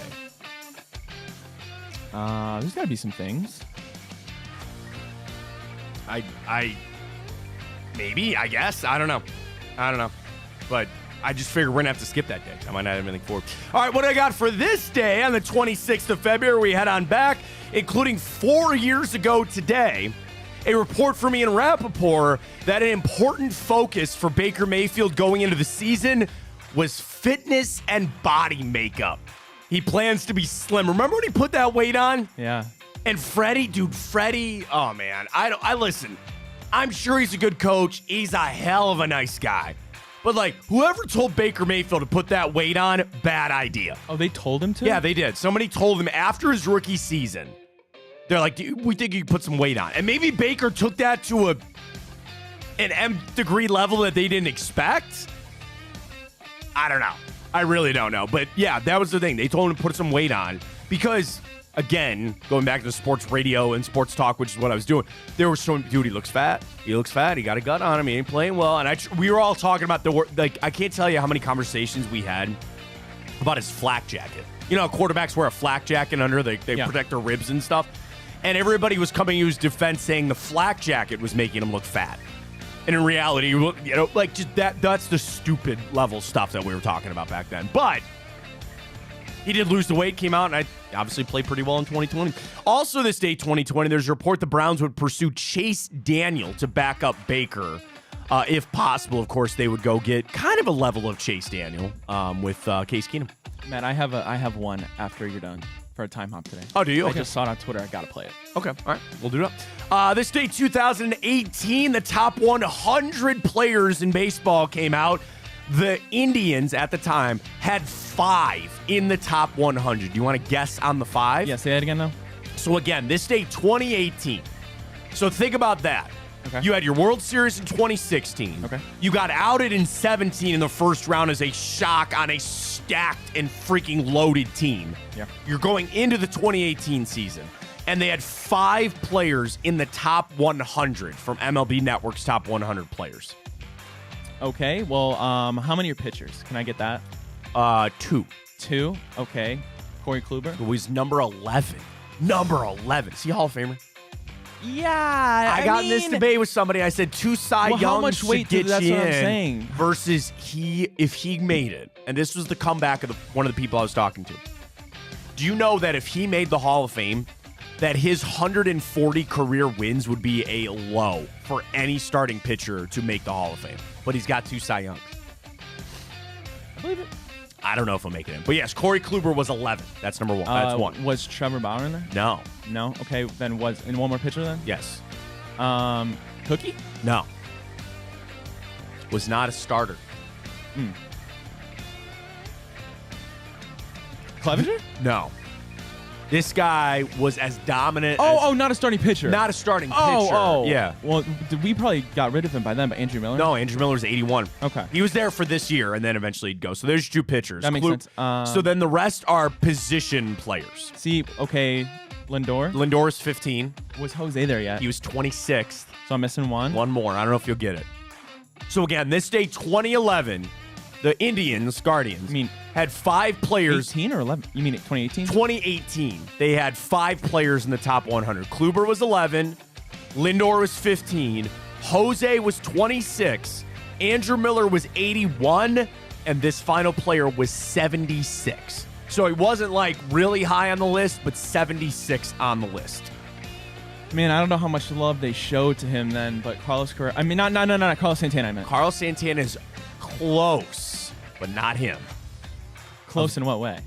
Like, of that era, Santana and this guy were basically the same.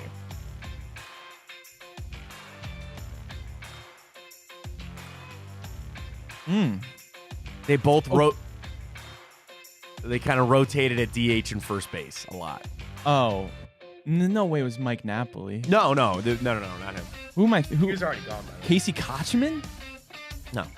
He was, at the time, one of the largest free agent signings in team history. Edwin Encarnacion. Edwin Encarnacion was 76. The parrot. There it is. If they did, and I'm sure MLB, I think it's coming out. I think I saw Jensen say he started to put some of his names in. So I'm assuming that'll come out quick. I would imagine you might only have one. Like maybe Steven Kwan, maybe. Yeah. Andres Gimenez just had a horrible year. And some of the things that I've been picking up about the Guardians, okay, I want to believe in the fever. I want to jump in the Guardians fever here. And if you want to think that they got a chance to win the Central, I'm not saying it's coming down to one guy, but if Andres Gimenez can show the hell up like he was supposed to after getting that deal, then you got something to talk about. I don't think he will be in it. He's not going to be. No, I'm not talking about Jimenez. I'm talking about this guy I'm about to say. I don't think he'll be in it, but I think just based on what he did last year, I mean, you got to actually consider top 100. Tanner Bybee. Yeah, I mean that. Class A will be too. So again, you'll have two. You'll have Jose and you'll have Class A. I'm selling him short. I apologize for that. You're not going to get Bieber. You're not getting McKenzie. And those guys could be one day if they were healthy. Yeah, Bybee maybe. That rotation can be fun. Dude, we got a little Guardians I watched this weekend, man. Yeah. Those jerseys are horrible. You can see their pieces. You can see through the pants. Bleep this out. Those are horrible pieces of shit. And Rob Manfred should be ashamed of himself. It's not even that you can see through the pants. It's they have different lettering on the names. Yeah. J.A. Happ only has 4 letters in his last name, and the P and the P were different. Oh, How Lord. do you let that happen? There are high school teams with better jerseys than Major League Baseball. Oh, well, we want them to be breathable and lighter. Who gives a damn? I know the players and it gets hot. Trust me, these guys have played their entire lives in bad uniforms in 97-degree heat standing out there in the outfield. It's not going to be that big of a deal to them. Trust me. Just pieces of shit, man. Horrible. Sorry, I digress, but we continue on. This day, 2014, I got to own my mistakes, Ryan. I said Khalil Mack was going to be a bust, and I didn't want the Browns to draft him. Now, I did say I'd rather have him over Barkevious Mingo, but there was another guy, I think it was a 2014 draft. Did you ever remember Deion Jordan? No. Did he go to Tennessee? No, he went to Oregon. He was a DN guy. So the 2014 NFL draft, Jadeveon Clowney went 1. Then Greg Robinson, you remember him, Weed Man himself, went 2. Wait, but then didn't Barkevious Mingo then was 2013? Oh, was he? Yeah. Oh, I think I was just saying that I would rather have him over Barkevious Mingo. You're right. I think I screwed that up.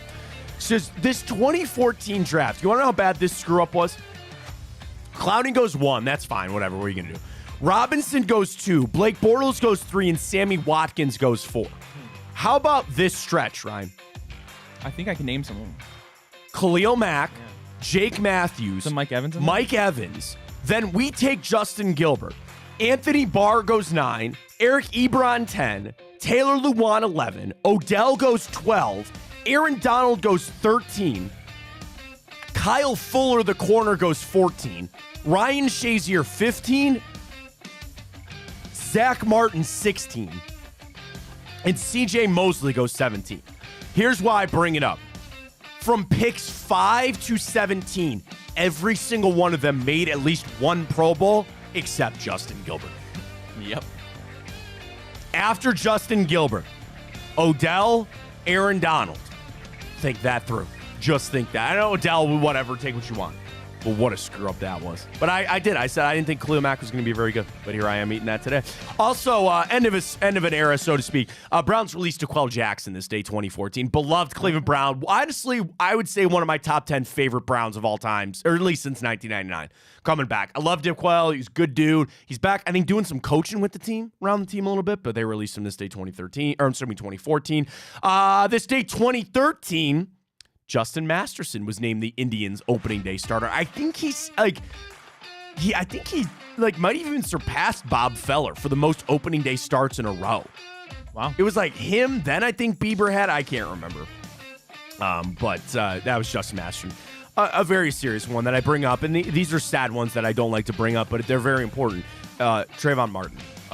was killed, unfortunately, this day 2012. And wow, that was already 12 years Can you believe that? 12 years ago. And, you know, you'd like to think that we're in a better spot 12 years later. I don't know if we are, but it's a sad one, but it's important. This needs to be brought up. It needs to be brought back up again. So it happened 12 years ago today, unfortunately. This day, 1989, the Cowboys fired Tom Landry after 29 years as the head coach of the Dallas Cowboys. Is that the longest tenure ever? Gotta be. I mean, Belichick was... He was like 25, I think. Oh, yeah, you're right. 29?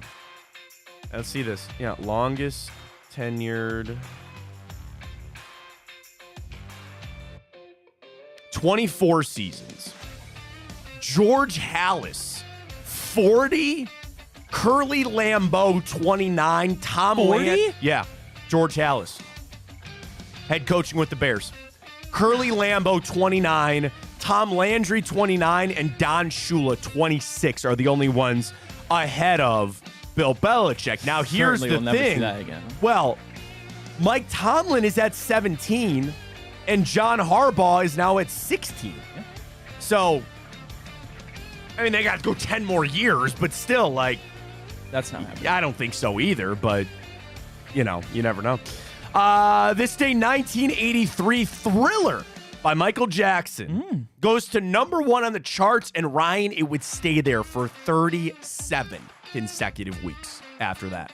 I wonder what that record is. Doesn't surprise me at all. Record for number 1 record... Billboard, right? The longest, okay, the Billboard Hot 100. Is that what I'm looking for here? I'm just looking at the charts, right? It's the same thing, I guess. The number 1 for weeks, or I'm sorry, for the song. You know the record for the number of weeks being at number 1 is Old Town Road by Lil Nas X. Can you believe that? Can you believe that? Now, that is the Billboard Hot 100. I don't know, you know, I don't know if that actually, like, if this is what I'm looking for. You know what I mean? Yeah. Album achievements. Okay, here's, now, it's not what I'm looking for. Most top 10 songs from one album. I'll give you one guess who owns that. Taylor Swift? That'd be correct.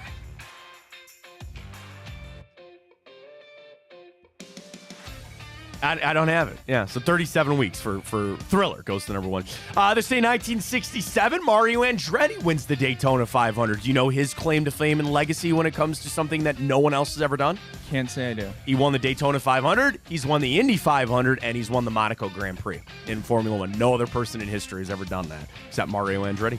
This day, 1935, Babe Ruth was released by the Yankees. He would go play one more season for the Boston Braves before he retired. This day, 1919, the U.S. Congress established the Grand Canyon National Park. Never been, want to go, though. Never been either. Never been, want to go. Very happy birthday goes out to NFL Hall of Fame running back Marshall Faulk. Craig Porter Jr. Happy birthday. Former Brown for At the Point. P.J. Walker. I'd take him back. I'd take him back in a heartbeat. Jackie Gleason. Fats Domino. Michael Bolton. And the late, great Mr. Johnny Cash celebrating a birthday today. All right, I only have one for you today. Matt, before we get there. I'm sorry, you have one. That's right, you have one. I got yes, one. You do. So, okay. Matt, this day, February 26, 2012, a man asked a question, and he quickly answered it himself. Are you ready for this? Yes. Here we go. Strike to claim it. A strike to claim it. And he got it! Oh!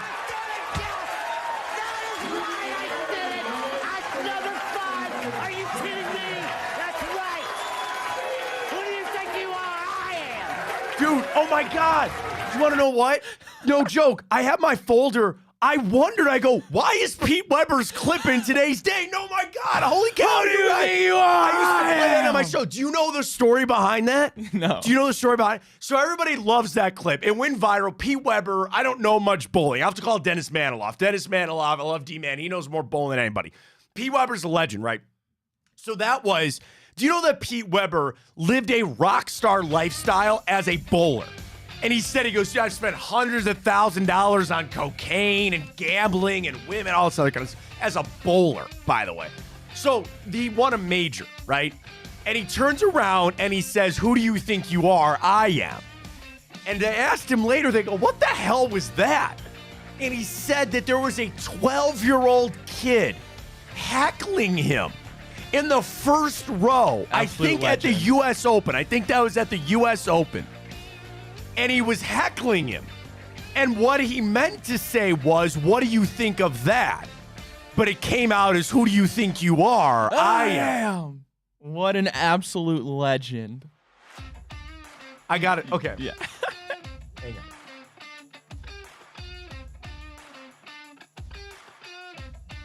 I got to find, because I want to read the actual story. Because he said later, he goes, who do you think you are?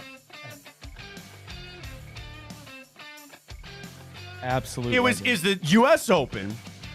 This was a chance for Pete Weber to pass his late father and record of Dick Weber for the most U.S. Open championships.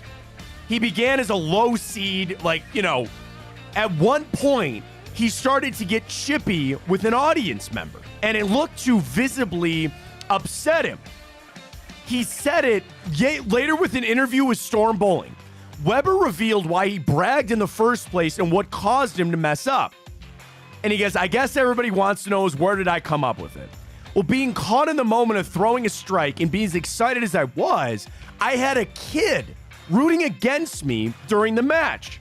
And he was doing it loud enough for me to hear, and it was making me mad. So what I really wanted to say was, who do you think you are rooting against me? I'm the man of this tournament.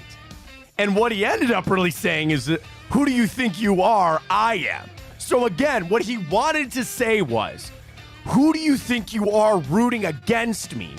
I'm the man of this tournament. And ended up saying, who do you think you are? I am. Absolutely. It worked out well for all of us with Pete Weber. I'm glad you brought that up, Ryan. I'm glad you brought that up. Because again, so I have, no joke, I've been doing time op for years. So I have a catalog. And I have sound clips, and some of them we can't play here, or some of them whatever.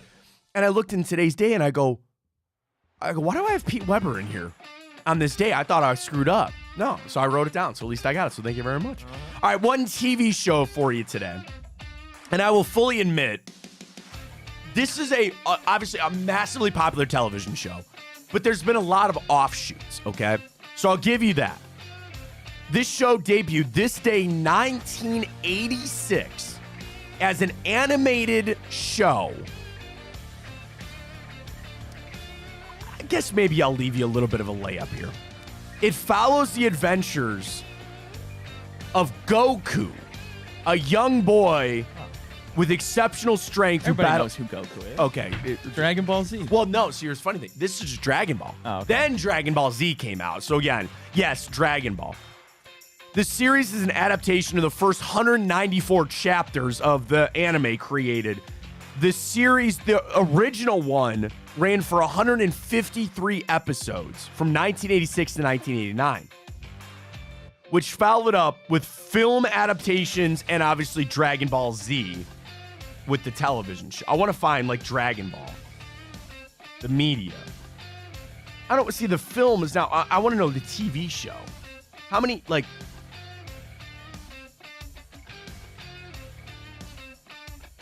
Dragon Ball, Dragon Ball Z, Dragon Ball GT, Dragon Ball Z Kai, Dragon Ball Super, Super Dragon Ball Heroes, and Dragon Ball Drama.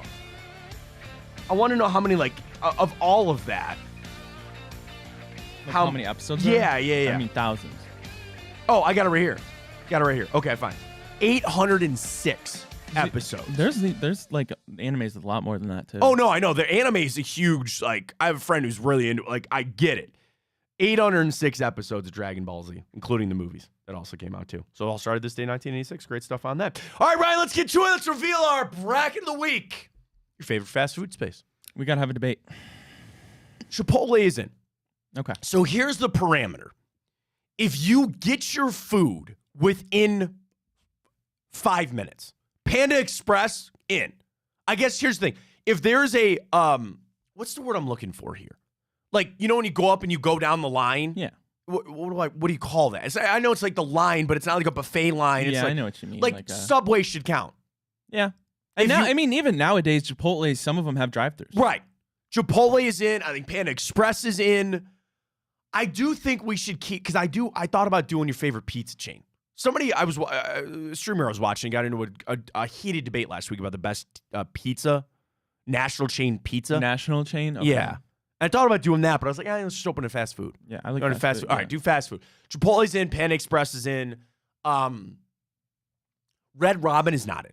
Who the hell said that? I don't know, I'm just thinking of restaurants of that same ilk that people go, like Applebee's doesn't count. Oh, hell no. Like Five Guys is in. Yeah. But what about like because people are getting flooded with a lot of the national sub places. You know what I mean? We can limit it to a couple. I mean, yeah, Jersey Mike should make it. I love Jimmy John's. R.I.P. Quiznos. Jimmy John's. I flipped a little bit. I like Jimmy John. Jimmy John's my number one for a long time. I am all on Jersey Mike's, man. I'm all Jimmy John's. I'm all on Jersey Mike's right now. Subway, I used to love Subway. Mr. Hero, dude. There's nothing better in this world. I haven't than had the tuna probably sub. 10 years. Oh my god, the tuna sub. Because my wife doesn't like it, so when she goes to dinner sometime, not anymore with the kids, but like back in the day, it used to be like I was on dad duty at the night, so we put our kid to sleep. She'd go to dinner. I would order myself. I would always and forever get a large tuna sub from Mr. Hero, large Pepsi, and large wafer fries. Get that dropped off at the door, go play some video games, pour myself a whiskey. That's a night right there. Wow. That's a night right there. Wow. I would do there's nothing better. She'd come home from her dinner with her friends. She'd go right to me. I'm like, I'm down here. Honey, I'm chilling. I'm mad chilling right here. We're good to go. So, like, yeah, sub shops will be in. I think everybody will get it with the fast food. So here's the thing. We need your suggestions. Tweet it at us, at Matt Fontana Show, at Matt Fontana3. We're going to get a Tipico boost up tonight, but we got to talk to some people. Folks, this week is going to be big for our Tipico because I think we're revealing the contest. They might even do it tonight on Big Play. Probably. I don't know. Tonight, Big Play, Blake and Greg Williams, Hanford, and Booby all across the channels at Big Play. Follow it there. Follow us at Matt Fontana Show, Twitter, Instagram, Facebook. It's everywhere, including on Twitch. Appreciate everybody's support. Back tomorrow, 9 to 11, same time for a spicy 2 for Tuesday. I can't wait. Blackjack or roulette. That's going to be fun. Yeah, we're going to do that tomorrow. We'll do it on 2 for Tuesday and get the bracket rolling. Appreciate everybody joining us. We'll talk to you tomorrow. For Ryan Tyler, I'm Matt Fontana. As always, take it easy.